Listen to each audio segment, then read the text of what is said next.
or go back to your family. And that was divorce. Also, by the way, one of the reasons I do raise this point is because there is this myth that the Prophet never divorced. This is not true.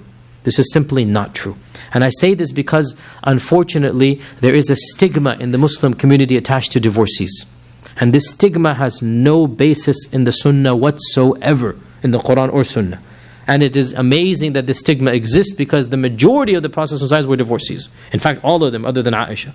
Right? As we all know, there is a stigma attached to the very notion of divorce. That divorce is inherently evil, and anybody who undergoes it, the two parties must be bad, or one of them must be bad, and especially the woman must be bad. All of this has no basis. And I want to emphasize this point, that our Prophet ﷺ divorced.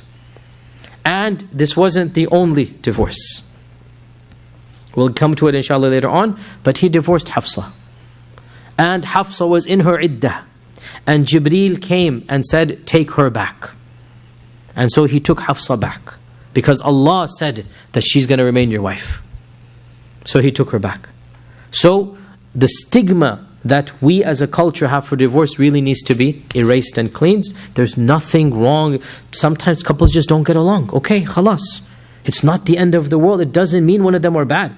Sometimes personalities don't match up, right? We already talked about the very sensitive Usama ibn Zayd and Zainab. We already talked about that, right? Sorry, Zayd and Zainab, not Usama. Zayd and Zainab. We already talked about this, right? That's okay, they're both great Sahaba, Sahabiyat, excellent. They just didn't get along. And it's not evil in and of itself to not get along. And sometimes it's just better for the couple to move on. So here, I just wanted to clarify this point. This was the marriage and the divorce. As for the death in the household of the Prophet, that was Zainab. 8th Hijrah Zainab. As for the birth, come on. Should have given you, I said a death and a birth. The birth is Ibrahim. He's going to die in the 9th year of the Hijrah. Right now we're still in the 8th. Right? So the death was Zainab. Zainab. Zainab binti Muhammad sallallahu alaihi wasallam. Remember, Zainab is his eldest daughter. How old is Zainab? When was she born? Come on, when was Zainab born? 10 years before the da'wah. 10 years before the da'wah. So, Zainab is now, quickly, 31, 32 years old. Yeah. 10 years before the da'wah. And so at this time when she passed away, now, what was the cause of Zainab's death?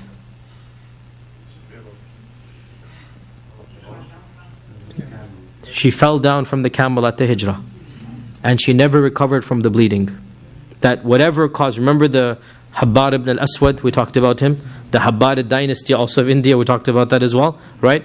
That she was injured. She